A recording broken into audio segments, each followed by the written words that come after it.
In what President Trump calls the greatest witch hunt in American history, Democrat House Speaker Nancy Pelosi and House Intel Committee Chairman Adam Schiff weave a complicated and partisan tale, a tale whose singular ending is to impeach President Trump whether he has committed any wrongdoing or not. In the special edition of One American News Investigates, we break it down. We hold our own hearing where you, the American people, are jury.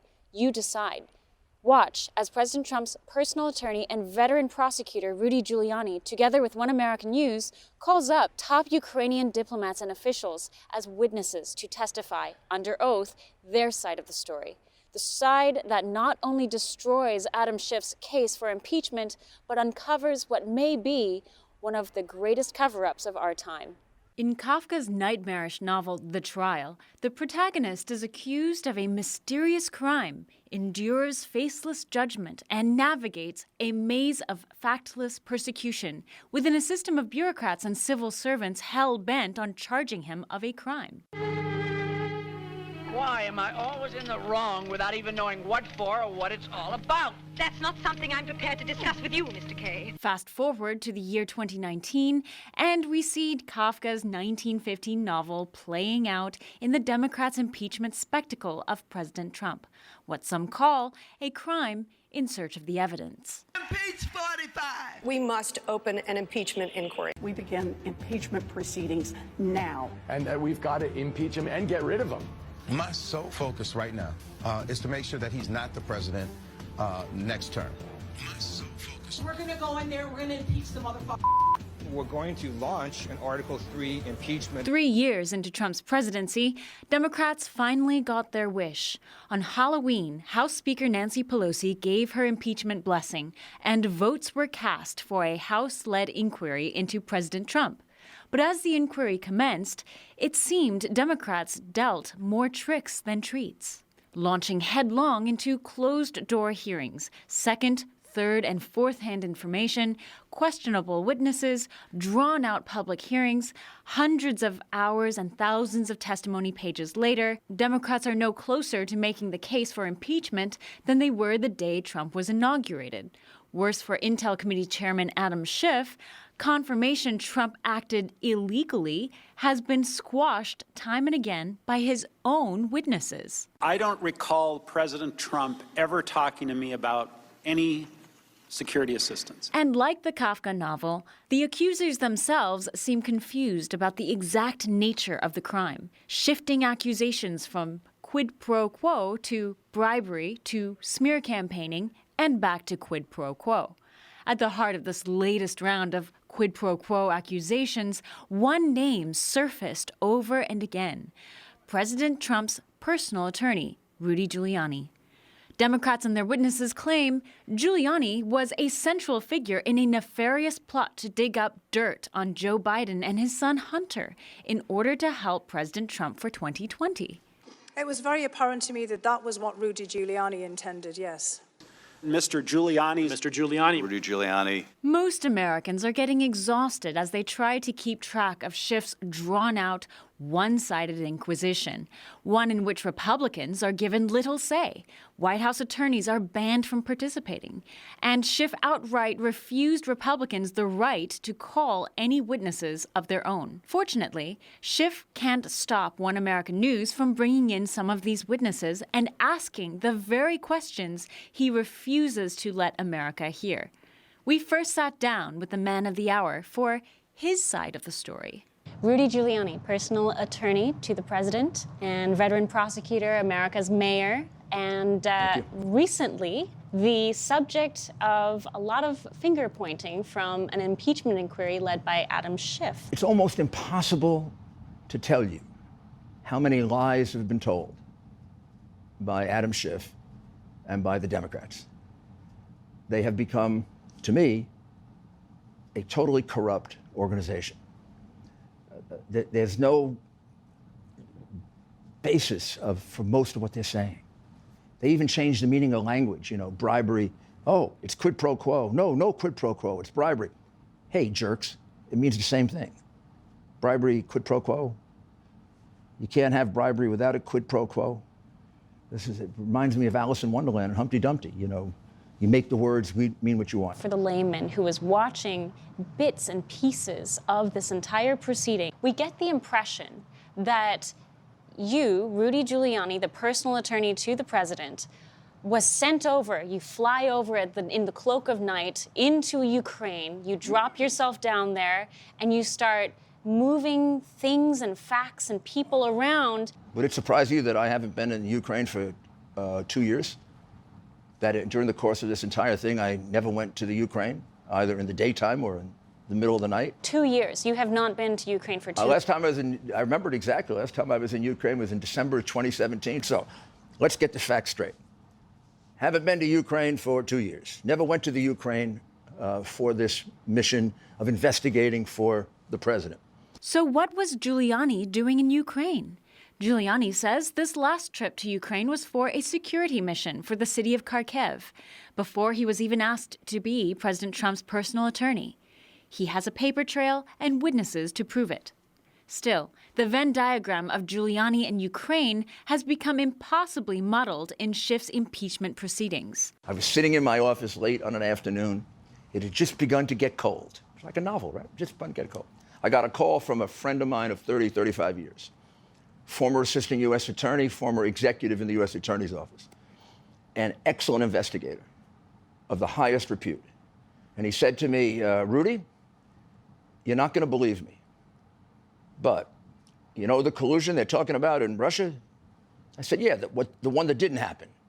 This was where I stopped Giuliani and clarified a key point.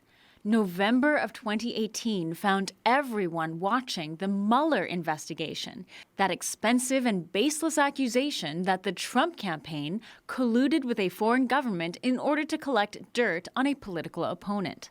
The narrative right now is that you looked into Ukraine because Biden was running for president. Complete lie. I looked into Ukraine because it was thrown at me, put in my lap. I was told collusion, corruption, bribery, all affects 2016, all affects the way in which the Democrats did, in large measure, everything they were hypocritically accusing the Republicans of. How ironic. 40 million spent on the ridiculous Russian collusion, and all along, all the time, they were colluding, conspiring, bribing, making illegal campaign contributions from Ukraine to the United States. Now, this is where Democrats and Adam Schiff declare conspiracy theory. But Giuliani says he has the proof. He says there are witnesses. He says he can prove that this is far from a conspiracy theory. It's a pattern of behavior by figures at the very top.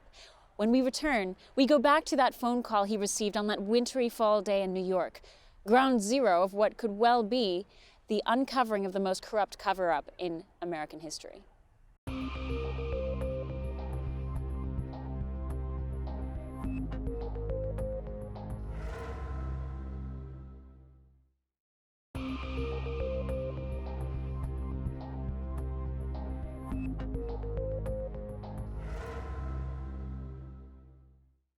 To debunk Adam Schiff's case for impeachment, two things need to be shown. One, that President Trump did not illegally withhold aid from Ukraine in exchange for dirt on Joe Biden. Two, Trump's actual conversation about looking into Biden corruption in Ukraine was based on evidence that Joe Biden actually committed a crime in his dealings with Ukraine. If Joe Biden is shown to have violated the law by abusing his power as vice president under Obama, years before Biden would announce presidential ambitions, then Adam Schiff's argument that Trump sent Giuliani after Biden because he was 2020 competition is completely unfounded, rendering Schiff's impeachment inquiry moot. The first point has already been debunked by transcripts, testimony, and witnesses.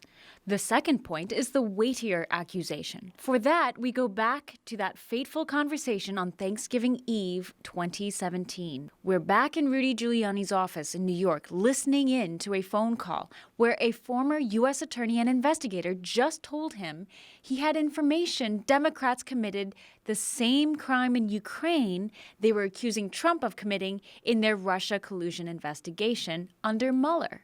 I said, yeah, I know, I hear that all the time, but I've gotten 20 people that bring me. He said, Rudy, I got a source You know the guy. You met him 5 years ago. Go check his background out. I can get him up here. Within 4 or 5 days, I met the source. The source told me the following in brief. He said, look, I don't know this as a matter of fact. This is all hearsay, like the garbage that Schiff has presented so far. Hearsay. He said Joe Biden was involved in helping to produce bad information on Trump and on the Trump campaign, that he was involved in some of the hacking, that he was involved in funneling money to the Clinton campaign illegally from Ukrainians. And I said, how can you be involved in it? I said, that's ridiculous. And he said, and he was involved in bribing the president of Ukraine in order to get a lot of these cases killed. The case on his son, the case on George Soros, which was the company that was moving the dirty information. So a lot of that evidence has disappeared. And he got the very crooked oligarch who stole $5 billion. He kind of got him off the hook and back in the country. I said, no, Joe Biden didn't do that. I said, this is like crazy conspiracy theory. He took out his cell phone and he showed me the January 2018 confession of Joe Biden, in which Joe Biden laid out in about 2.5 minutes a total definition and a total confession to the crime of bribery. I said, I'm telling you, you're not getting $1 billion. I said, you're not getting $1 billion. I'm going to be leaving here. And I think it was, 6 hours? I said, I'm leaving in 6 hours. If the prosecutor's not fired, you're not getting the money. Well, son of a bitch. Got fired. Probably prosecuted 20 bribery cases. I know the elements cold. I remember judges charging juries. These are the elements of the crime of bribery. I don't think I'd ever seen as concise and as tight and as clear a confession. But worse than that, I saw a confession with proof of guilty knowledge by leaving his son out. We prove intent by lying, lies of omission, lies of commission, because we can't look in somebody's brain. So what we have is we got the clear crime of bribery. He offered a $1 billion loan guarantee in return to fire a prosecutor. Crime of bribery, that's it, over, already. Enter the long and torrid history of corruption in Ukraine. This initial conversation, however, attached with a source, sparked Giuliani's interest. Still, months before Giuliani was to become Trump's personal attorney, already debunks most of the Democrats' claims that Giuliani was involved in Ukraine in order to collect dirt on the Bidens. Add to that the fact that Giuliani is not an unusual name to bring into any discussion about prosecuting foreign corruption. Corruption is a hot-button word for Rudy Giuliani. That is what you have dealt with for years. All my life. I have prosecuted Republicans and Democrats. I always felt there wasn't a difference in the two. Some are good, some are bad. I prosecuted the Teamsters. I prosecuted corrupt city organizations, kind of helped make me become mayor. I prosecuted successfully a lot of Mayor Koch's commissioners for violating the RICO statute. I prosecuted the 5 families of the mafia. I prosecuted terrorists. I prosecuted 2 Nazi war criminals. I prosecuted Boesky, Milken. I think I'd probably be accused of boasting, but if I said I probably had the strongest and deepest record of prosecutions of any U.S. attorney in 50 years, I wouldn't be exaggerating. But this is the work I do. I do it because I have a great, a lot of people will say this sounds, naive. I have a great sense of doing justice, and I have a great sense of law. And frankly, when these facts fell into my lap, I was outraged at the level of corruption that is being ignored. Giuliani adds, both the Democrat collusion scandal in Ukraine and the Joe Biden bribery case are ignored by a media drugged into a complacent and malicious leftist bias, which only breeds and emboldens criminals. They get sloppier and sloppier and sloppier. And this comes from somebody who worked on police corruption when he was 24 years old. And I saw how not paying attention to police officers getting things at a low level ultimately led to police officers selling drugs. Not allowing the Clintons to do the minor stuff they did in Arkansas, selling the governor's office, and then the bedroom, and then the Clinton Foundation. We went from like grifters to major league criminals. Same question here with the Bidens. By spring of 2018, Giuliani was appointed to represent President Trump as his personal attorney. Again, this is in the middle of the Mueller investigation. By this time, Giuliani has leads that seem to surround two major cover-ups. The first cover-up is one of collusion. Not Russian collusion, as Mueller failed to prove, but Ukrainian collusion. And collusion not between the Trump team and a foreign government, but collusion between the Democrat Party, the U.S. State Department, and the Ukrainian government using taxpayer aid. This DNC collusion cover-up is what got Giuliani investigating in Ukraine over 2 years ago. It had nothing to do with Schiff and his deep state cabal's claim that Giuliani was digging up dirt on Joe Biden, the presidential candidate. And it was in the process of looking into the DNC collusion case that Giuliani stumbled upon an equally outrageous second cover-up. The second cover-up was that of Joe Biden extorting the Ukrainian government using taxpayer dollars to protect his own son.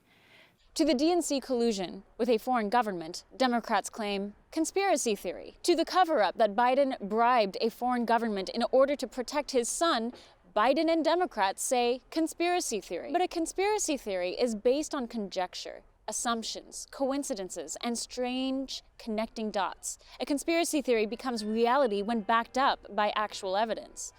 One American News decided to verify that evidence by bringing in witnesses to back up Giuliani's claims. Witnesses who not only proved that there was Ukrainian corruption involving the Bidens and the DNC, but prove also that Democrats are accusing President Trump of committing the very crimes they are guilty of themselves. Don't go away. Next up, we break down and address Adam Schiff's impeachment inquiry as it relates to Giuliani and Trump. Then we meet the witnesses who crush Adam Schiff's impeachment circus.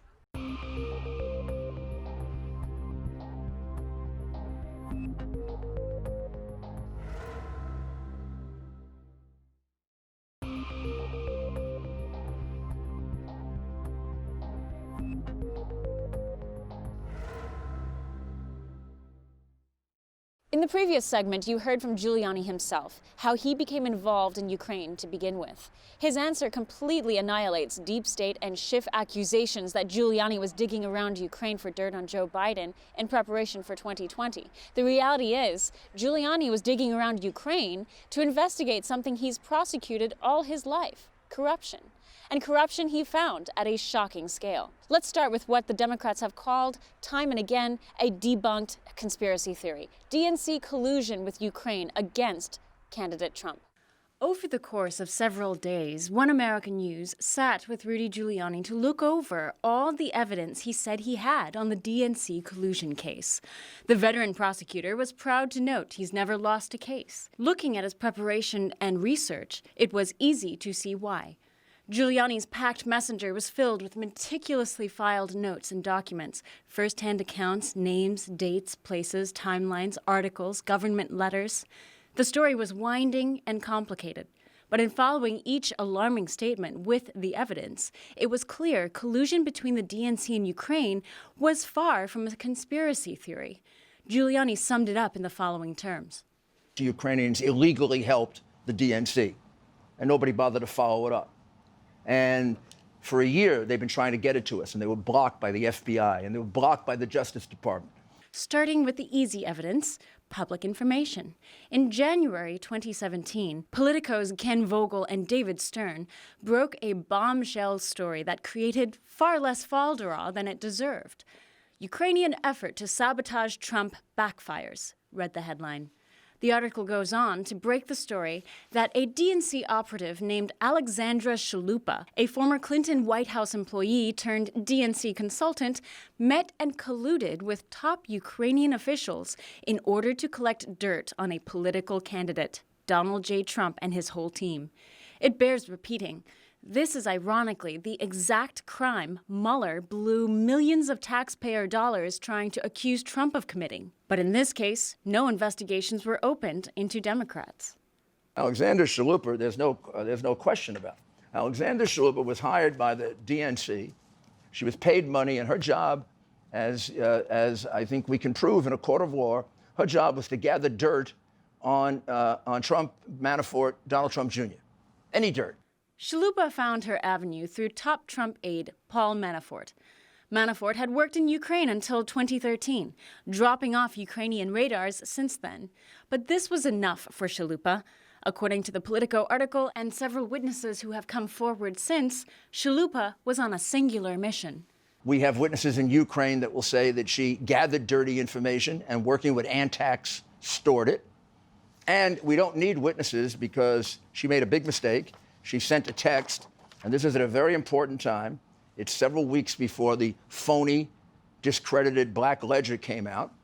On May 3rd of 2016, Ali Chalupa, that's Alexandra Chalupa, wrote to Louis Miranda, who's the comms director for DNC at the time. She was a paid operative. She said, a lot more coming down the pipe. That refers to the Black Ledger. I spoke to a delegation of 68 investigative journalists from Ukraine last Wednesday. They put me on the program to speak specifically about Paul Manafort, and I invited Michael Isikoff, whom I've been working with for the past few weeks, and connected him to the Ukrainians. So that's an admission of exactly what they investigated Donald Trump for 2.5 years to the tune of $35 million. That is taking foreign information and inserting it into the American campaign, negative information in the American campaign from foreigners. If Donald Trump gets investigated for that, why doesn't Ali Chalupa get investigated for that? He says Chalupa had a hand in manufacturing documents that claimed Manafort received $12.7 million from various members of the pro-Russian political party in Ukraine. They called it the Black Ledger. This story is widely reported to have been debunked. Yet Giuliani points to the WikiLeaks email to indicate otherwise. This is just a smoking gun. But then it gets worse. More offline tomorrow. Since there is a big Trump component you and Lauren need to be aware of that will hit in next few weeks, and something I'm working on you should be aware of. Senators Johnson and Grassley have joined forces to ask the FBI about Alexandra Chalupa and her role as an operative. Ultimately, if proven, the DNC, through operatives like Chalupa, worked with the Ukrainian government to collect dirt on Trump. They succeeded in interfering in the 2016 elections when Paul Manafort resigned from the Trump campaign shortly after the emergence of this mysterious Black Ledger on the doorsteps of various Ukrainian politicians. Almost immediately after the appearance of this Black Ledger, the ledger goes to the prosecutor, the embassy, and, coincidentally, in Chalupa's case, her friend at the New York Times, the very same man she mentions in her email to the DNC comms director. But wait, says Giuliani, there's more. It ends up in the hands of a woman named Nellie Orr. I don't know if you remember that name. Nellie Orr worked for Fusion GPS. Nellie Orr transmitted the information to a husband and 2 people at the Justice Department. By the way, a clear violation of 18 United States Code, Section 208, which makes it a felony to get information and deal with your wife in that way. That charge has been out there for 1.5 years, and nobody's been prosecuted for it, which is why those of us who support the president feel a certain degree of frustration that people are not treated fairly. I feel a great deal of frustration that the Southern District of New York allows an article to be written that I'm being investigated for bribery, and Joe Biden hasn't been asked a question in a grand jury about what is a clear, absolute, 100% admission of a bribery. And the mere fact that he was vice president of the United States, and the mere fact that he's a Democrat, and the mere fact that he's 1 year away from possibly being a presidential candidate doesn't give you immunity to commit bribery. This is ridiculous. Each part of this story is either documented or backed up by eyewitnesses who can testify under oath, says Giuliani. Indeed, as we look through the documents, certain names seem to appear and reappear. We made note of them and commenced tracking them down. Meanwhile, what happened to the Vogel and Stern Politico article? The story died on the vine, inspiring little more than yawns from Democrats who not only ignored the story, but went on to attack all messengers of the story as peddlers of debunked conspiracy theories, despite the fact that the Politico story was confirmed by the Ukrainian government itself. The new Prosecutor General's office started writing official inquiries, asking for the U.S. to look into suspicious findings uncovered, corroborating these reports. Ukrainians illegally helped the DNC, and nobody bothered to follow it up. And for a year, they've been trying to get it to us, and they were blocked by the FBI, and they were blocked by the Justice Department. And that's this letter from Prosecutor General's office in Ukraine. Correct. The frustration in the Ukraine is unbelievable. Giuliani says the letter of concern from the Ukrainian government was addressed to the U.S. Attorney in the Southern District in New York, Jeff Berman. A U.S. Attorney in the Southern District approached Giuliani about it. He told me that he was contacted in October 2018 by Ukrainians, and they told him that they were having serious problems getting this information to the U.S., that there was vast interference by Ukrainians in our election, and it was believed that Hillary Clinton was paying for it. Illegal contributions going from several Ukrainians, they named them, to Hillary Clinton, and that Joe Biden was helping with that. And that Joe Biden had a separate problem in that he bribed the president of Ukraine to fire the prosecutor. And the net result of firing that prosecutor is a whole bunch of cases went away. They just disappeared. This appeared to be official confirmation that DNC collusion with Ukraine actively took place, and no one was doing anything about it. Meanwhile, President Trump asks the newly elected Ukrainian President Zelensky about this DNC collusion and its association with Joe Biden. And Adam Schiff launches all-out impeachment war, accusing President Trump of being a mafia don for even daring to ask this question. Do you realize how much we corrupted that country? How much our vice president corrupted that country to let that guy come back?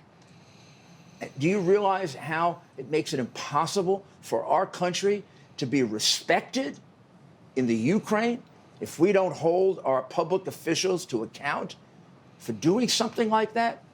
And when the President of the United States is asking the President of the Ukraine to do this, it doesn't matter if little Joe Biden wants to be a candidate for president.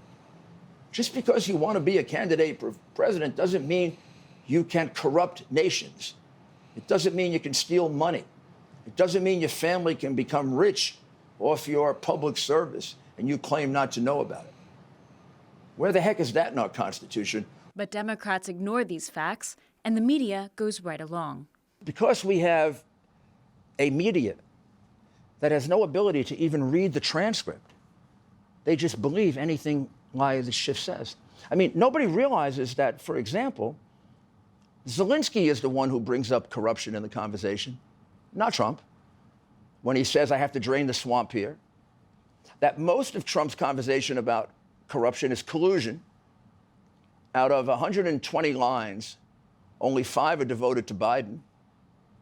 And Biden has to be investigated because he's inextricably connected to the investigations that went on, that were killed, that destroyed some of the evidence of collusion. Also, he was alleged to be involved in the collusion. That has to be looked at. So you can't take Biden out. And since when does somebody not get investigated for a substantial act of bribery at the highest level of government because they're thinking about running for president of the United States? After all this, Adam Schiff and his Democrats still call the DNC collusion story a vast right-wing conspiracy. Rudy Giuliani has made no secret of his desire to get Ukraine to open investigations into the Bidens, as well as a conspiracy theory of Ukrainian interference in the 2016 election. Clearly, Schiff doesn't have all of his information. And in looking at letters from Ukraine, printed articles, WikiLeaks emails from the DNC, and DNC collusion's Black Ledger, we needed to find witnesses who could corroborate this smoking gun, as Giuliani called it.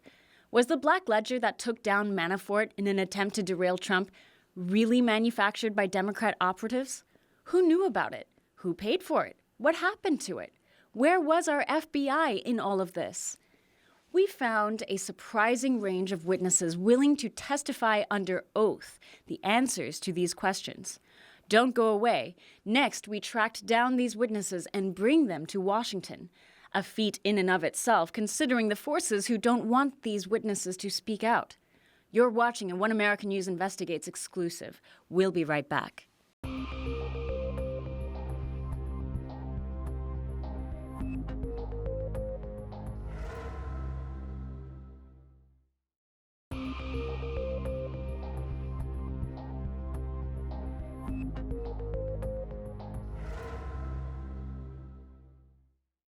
We just went over the core elements of the DNC-Ukraine collusion scandal, a tale backed by a paper and email and witness trail of a Democrat Party operative working with Ukrainian officials to gather dirt on candidate Trump.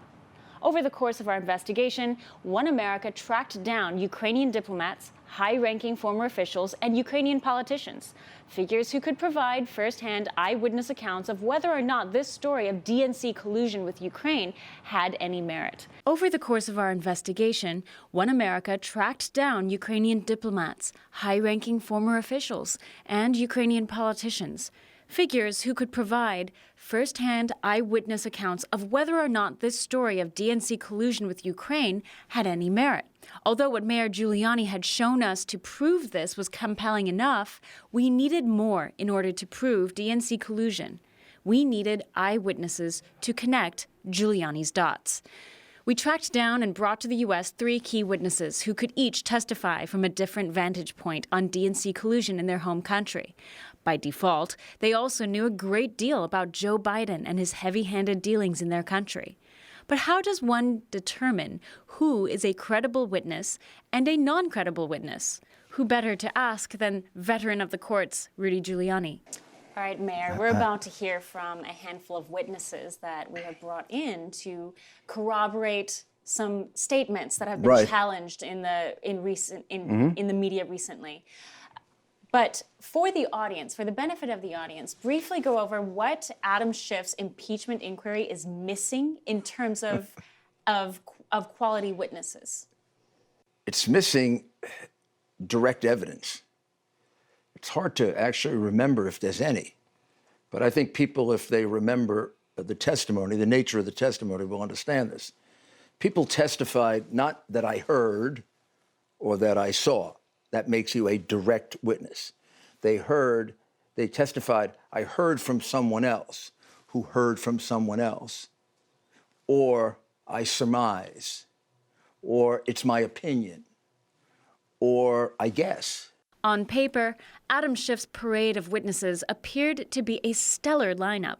Former ambassadors, Pentagon officials, former members of the NSC, lifelong bureaucrats and civil servants. But after hours of testimony, Giuliani says, Schiff's witnesses provided inadmissible evidence. Of the few exceptions, they exonerated the president completely.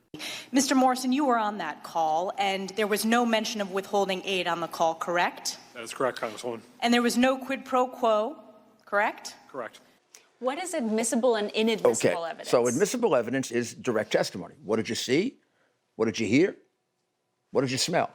What did your senses tell you? If it comes from someone else, then that information can't be cross-examined.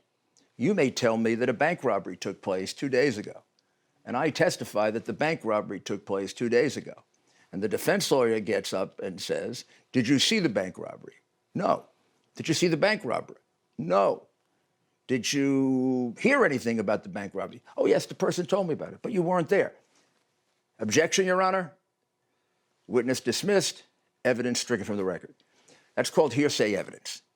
Hearsay evidence is unreliable evidence. It's unreliable because the person doesn't have first-hand knowledge, and therefore it can't be tested. If that's the technical definition of inadmissible evidence in a court of law, then Adam Schiff's impeachment inquiry should be cited in legal textbooks for future law students for years to come. Ambassador, you weren't on the call, were you?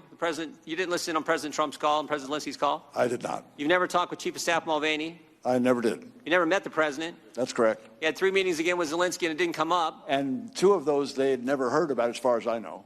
And President there was no reason for it. President Zelensky never made an announcement. This is what I can't believe, and you're their star witness. So I went through that record pretty carefully. Like Sondland was probably one of the worst. I talked to him 3 times on the phone, never about any of these things he testified about. I never met him. I don't really know him. And he's got this big construct that I made up this big plan. Well, if he had asked me, I would have told him, number 1, you're wrong. Number 2, let me show you how I didn't do it, because I was doing something else at the time. He got that from other people who were making their own surmises and their own guesses and have their own prejudices and their own biases, people who don't like Trump, people who disagree with foreign policy, Obama holdovers. Adam Schiff called up one hearsay witness after another. Witnesses like Ambassador Yovanovitch, Ambassador Sondland, Alexander Vindman, Fiona Hill, among others. Through it all, 17 witnesses were deposed behind closed doors, while 12 testified in open hearings. So here's the point. If this were a trial, if this were an indictment, the case would be dismissed on the first day. The defense lawyer would get up, he would test the evidence, he would ask for a hearing. They'd produce no direct witness. Motion to dismiss, the judge would more than likely grant the motion to dismiss, certainly at the end of the government's case. So now we have an impeachment that is proceeding on legally determined, unreliable evidence. Adam Schiff declared his committee would draft a report and forward it to the Judiciary Committee. Back to another impeachment at all costs stooge, Jerry Nadler. There, Nadler would decide whether or not to proceed with formal articles of impeachment. Unsurprisingly, independent voters seem to have soured on the Democrat-led impeachment proceedings, according to data cited by The Hill in the days leading up to Thanksgiving. So the question becomes, if Democrats don't have admissible evidence, the American people are showing signs of an impeachment fatigue, and an incredibly united Republican-held Senate all but guarantees House impeachment efforts are dead in the water once it leaves Pelosi's grip. Why are Adam Schiff and Democrats acting the pit bull on a shattering bone? So the only admissible evidence we have from the Schiff proves his innocence. Right. For a good reason. So you wrote a letter to Lindsey Graham. There's a good reason. He is innocent. He didn't do anything wrong. The president didn't do anything wrong in writing this letter. This is completely constructed by people who decided they were going to impeach him before he came into office, and they didn't give a darn what means they used, how many lies they had to tell. To them, it's more important to impeach him than to follow the rules of law. They don't care what damage they do to the presidency or our Constitution. They are, I think, possessed of this Trump derangement syndrome. The hatred of Trump outweighs any love they have for our country. Another driving factor is possibly an even more sinister one driven by the need to cover up the wayward dealings of their own. Going beyond the DNC collusion, we return to the second key story that fell into Giuliani's lap as he was looking into DNC collusion. The story of Vice President Biden and his abuse of power in Ukraine to protect his own son and potential financial interests. This is where Ukrainian witnesses become imperative. For every instance Biden and Democrats cry conspiracy theory, there seems to be witnesses in Ukraine to contradict this. Yet, their side of the story gets no coverage. What gives? Giuliani says, unsurprisingly, there is a rotten cover-up taking place within our own State Department, intent on keeping the other side of this entire Ukraine story out of the headlines. In the middle of taping this special, Giuliani released a letter to Senator Lindsey Graham, urging him to resolve the mysterious State Department blockage that was keeping key Ukrainian witnesses from coming to the United States and testifying. This is a pattern that's been going on for 2 years. Must have at least 5 or 6 or 7 Ukrainian witnesses who will say that over the course of the last 2 years, they've tried to come to the United States to give us evidence of vast collusion by the Ukrainians to affect Democrats in the 2016 election, and solid evidence of the corruption involved in Biden getting his son in order to protect the Burisma company and his efforts. Their testimony on this matter would vindicate President Trump's conversation with President Zelensky and annihilate Schiff's entire impeachment game. One American News set out on the task to get all of these witnesses to the U.S., and true to Giuliani's claims, half of them had visa problems and could not enter the U.S. The other half were nervous about the status of their visas should they agree to come on air and testify. OAN wrote official letters requesting that their presence was imperative and in the interests of the United States of America. In preparing for their arrival, we were then required to understand every angle of the Bidens' involvement in Ukraine. As we awaited our 3 Ukrainians in D.C., we sorted out the timeline. Don't go anywhere. Things are about to get very interesting.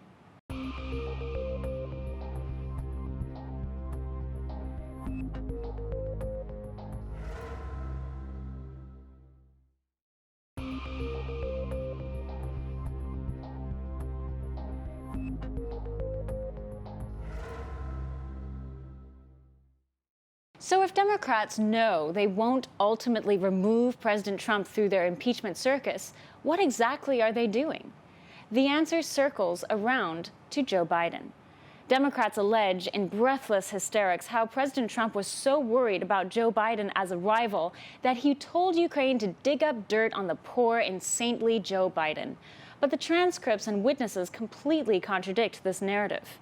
With the White House releasing transcripts to demonstrate no wrongdoing, the Ukrainian government saying they had no idea there was any kind of preconditions to their getting this aid, and then testimony offered by Schiff's own witnesses proving no one heard anything to prove the president was doing anything other than his duty, the focus shifted once again. Democrats recalibrated their sights on Rudy Giuliani. Their creativity apparently at an all-time low, they accused Giuliani of the same thing they accused Trump of, a nefarious charge of quid pro quo. They accuse you, Mayor, of dealing out this under-the-table offer to Zelensky, saying, hey, I can get you to the White House, where we know for a fact that on April 21st, months before your conversation ever took place, the president already agreed to have a meeting with Zelensky. So how does that work? I don't know. I had a lot of leverage, right? They're saying that you're dangling a carrot that they already had. If you investigate Biden, you get a meeting, you get a meeting, you get a meeting. But he already had one. Oh, screw you. We already have a meeting. It's ridiculous. Then the Democrats accused Giuliani of running a smear campaign against their witnesses to collect this dirt against Biden. The American people were subjected to hours of this drama, only to come away exhausted, unilluminated, and with the murky impression that Giuliani played the role of a political hitman swapping right-wing conspiracy theories from the underbelly of Kiev. Somewhere over the Atlantic Ocean, 3 Ukrainians were making their way to Washington, D.C. to flip this script. Democrats were putting up what appeared to be a giant smokescreen, going after Rudy, going after Trump, parading poor, victimized diplomats who had no idea what was going on, all this to distract from a far more tantalizing tale of extortion, bribery, and money laundering that took place in our Ukrainian witnesses' backyards, affecting their reputations, their lives, and their very livelihoods. To better prepare for their arrival, we needed to understand the Biden-Ukraine timeline. Here's what we found to be the undisputed facts about Joe Biden and his son Hunter's involvement in Ukraine. We go back to Obama's second term as president. February 2014, Obama appoints Joe Biden his Ukraine point man. By May, Joe Biden's son Hunter, with zero oil and gas experience and a cocaine problem, is appointed to the board of a Ukrainian oil and gas company called Burisma. He is paid anywhere between $50,000 a month to $160,000 a month to sit on this board. The father and son duo claim they never discussed Ukraine with each other. Never discussed my business or their business, my sons or daughters. And I've never discussed them because they know where I have to do my job and that's it. And they have to make their own judgment. Did you and your father ever discuss Ukraine? No. As I said, the only time was after a news account. It wasn't a discussion in any way. There's no but to this. No, we never did. Considering Biden was the Ukraine point man and Hunter was close to his father, that the two never spoke about Ukraine even once is relatively dubious. Just months after Hunter Biden is appointed to Burisma, the Ukrainian Prosecutor General Viktor Shokin opens an investigation into the oil and gas company. The persons of interest in his investigation are none other but Hunter Biden and his business partner, Devon Archer. By January of 2015, the founder of Burisma is named a fugitive of the state. fleeing the country a rich and despised man. Despite the scandal and a flood of corruption charges, Hunter Biden remains on the board of Burisma, collecting his monthly fee. A full year goes by, and the Ukrainian Prosecutor General Shokin now has several investigations opened on Burisma. Hunter Biden is in the thick of it all. State Department records show Hunter Biden met with Deputy Secretary of State Tony Blinken regarding Burisma. Several more mysterious trips to the State Department ensue. He should be subpoenaed. In the Obama State Department. He should be subpoenaed. What did he talk about?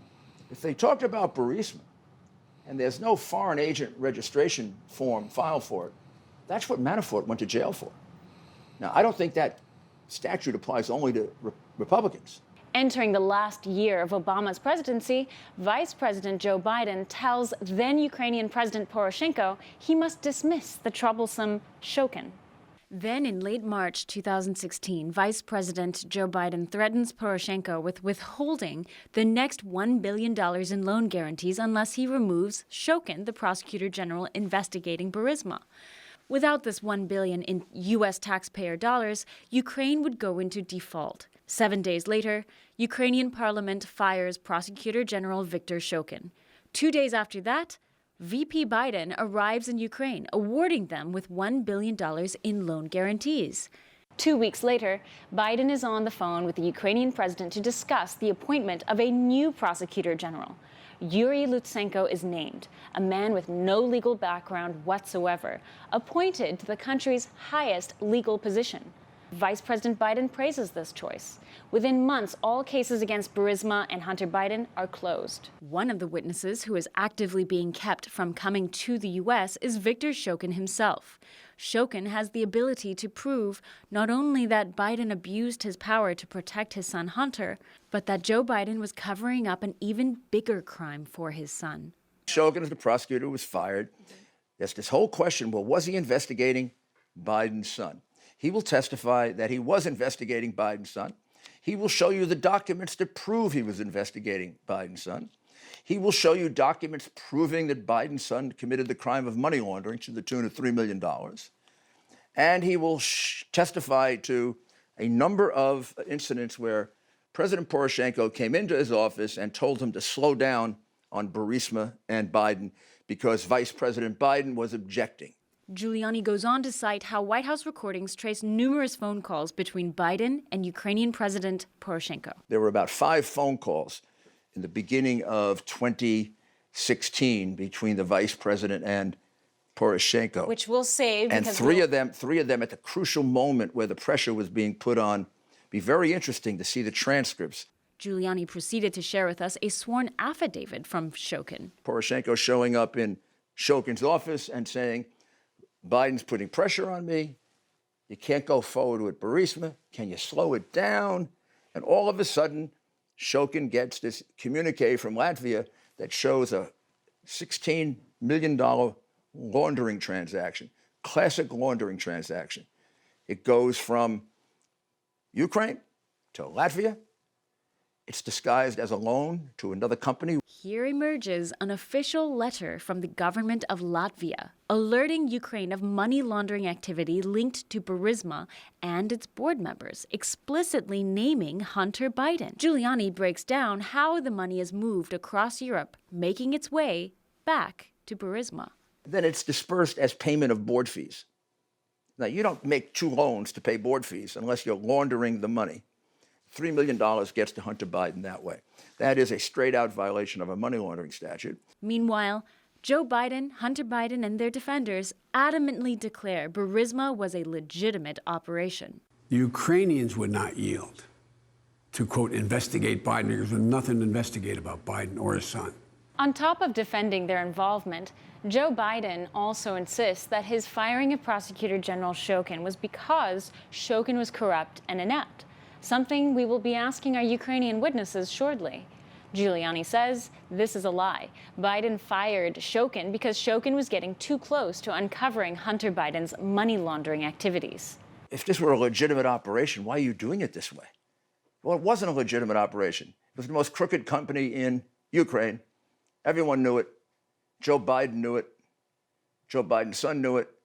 And unfortunately, to the disgrace of the United States, everybody in Ukraine knew what a corrupt arrangement the vice president had set up for his son, which makes everything Joe Biden said about corruption hypocritical, laughable, and damaging to the credibility of our nation, which is the reason this cannot be ignored. When we come back, our Ukrainian witnesses make landfall. They arrive and we sit down with them to find out what they know before swearing them in for an on-camera testimony that proves to be very bad news for Adam Schiff, Nancy Pelosi, Joe Biden, and the Democrat Party.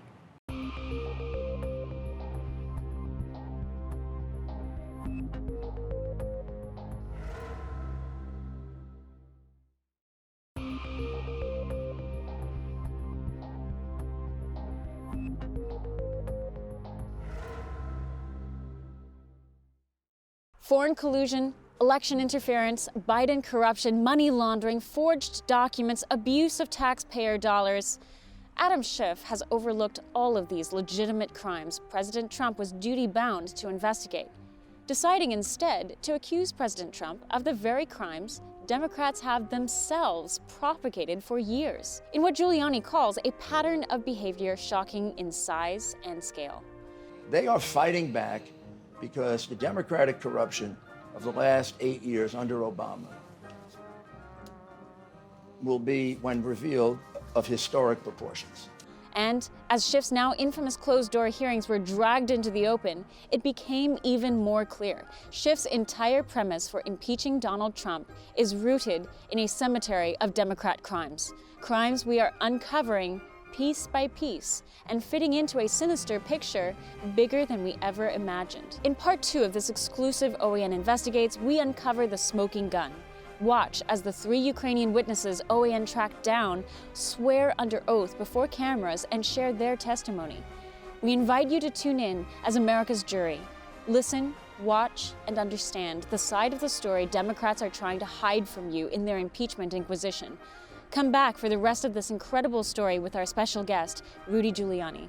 I'm Chanel Rian for One American News Investigates in Washington. Thank you for joining us.